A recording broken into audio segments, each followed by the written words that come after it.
If you are one of many pet parents who all year long, but especially during the holidays, struggle with your pooch grabbing unattended food off the counter, you are not alone. To help you out, we are joined by the puppy expert, Stephanie Bennett, with Believe in Dog Training, with her pro tips for counter surfing, accompanied by Tex and Tex's brother, Charlie. Stephanie, it's great to see you in studio. Hi. Thank you so much. I love being here. It's such an honor. I don't know who booked this segment, but I feel like this is a therapy session on the couch here, because you and I have had this conversation. Oscar's going to be 2 on Saturday, and he has been a counter surfer his entire life. So when I came to you the first time, there were lots of things that we start with, and the first one is sort of, first of all, it's not uncommon. Not at all. We hear it constantly, all the time. Obviously, if they're capable enough, they have to be tall enough and long enough and all that kind of stuff. But if they do, and their nose, because their nose is so powerful, right, and it's giving them all kinds of messages, and for sure it happens all the time. Okay, let's talk about the obvious one, and the first one is prevention, because that's the first thing I came to you. How do we stop this? I mean, you can't really stop or prevent something on the counter. You turn around and it's gone. Right, and what we know about dogs is they're living in this moment right here and now. Right. So I cannot communicate to you whether I like it or I don't unless I catch you in the moment. And so the best way, of course, is to prevent it. Prevention, meaning don't leave any food anywhere that your dog can get it, because obviously we don't want them to practice it, and we certainly don't want them to hit the jackpot. Exactly, which Oscar has hit the jackpot. Okay, so let's talk about management. So this would be, first of all, we started with prevention. Let's talk about management if it happens. Yeah, so management is I'm going to prevent you from doing this also. So not only I'm going to be cooking food or whatever, so I will use a baby gate. Okay. I will use a tether.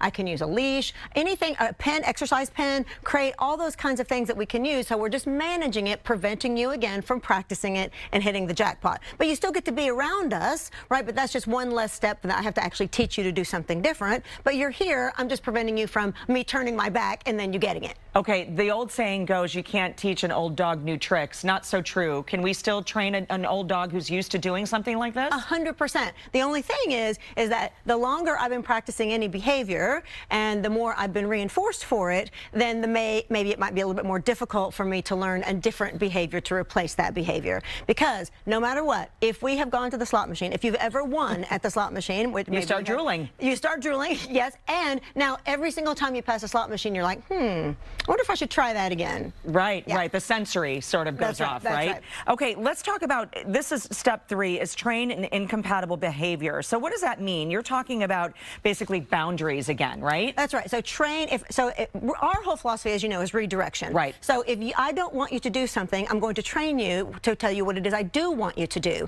So if I don't want you to be on the counters when I am cooking dinner, I'm going to train you to do something else. And really the best thing for this is to train a place bed command, which Oscar has worked on before. So a place bed command, meaning that I want you to keep all 4 feet on this bed when I tell you to until I tell you otherwise. So you get to hang out with me while I'm in the kitchen or while we're eating Thanksgiving dinner. It's a beautiful command to be able to go, I want you to stay here. And now I prevent you from doing all of it because I've taught you to do something different. You know, what's funny is I remember when we first started that place command and it was a disaster. We all thought this is never going to work.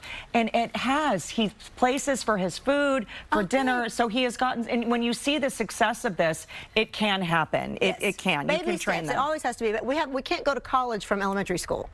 There you go. Right. We cannot. Okay, this also talks about what happens if they do successfully grab something and we, you know, like Oscar, he ate a couple breakfast. We see the remnants of it and it's not immediate. Right. So you can't say anything about it. If he's done it and you miss it completely, even if you miss it by 2 seconds, because you have 1 second to be able to communicate. If you miss it by 2 seconds, you cannot say a word about it. That's your fault. Roll up the newspaper and give yourself a whack because you did that, right? That was your problem. Right. So, but the thing is this, is that, and I've talked to Orlando about this before too, is that, so Oscar is such a fun-loving, confident dog that I think that he has learned a lot, and many dogs do this. Not only is he just driven to get food, because he's a chow hound, we know that, right? He wants to eat, but also he knows that if I go and grab something and somebody is around, they're going to chase me. We're going to have a fun chase game. Oh, yes. It's going to be fun, and I get attention. So if you're working on other stuff, he's like, what should I do about this? I'm going to go steal on purpose so that you will come and chase me, because it's so fun. It is super fun. He just just stole sweaters, he steals hats, and then it's just the butt in the air kind of thing. He doesn't even chew it. Right. He's just like, playing this little game. Let's play. And this is also a good time right now, Stephanie, to be a reminder of the things that are left about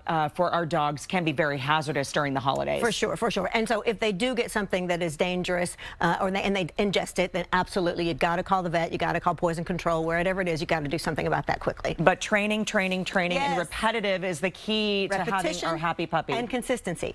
There we go. We hear it from the puppy whisperer all the time. It's so lovely to see you. I just wish Tex loved you more. I mean, both Charlie's asleep. This is amazing.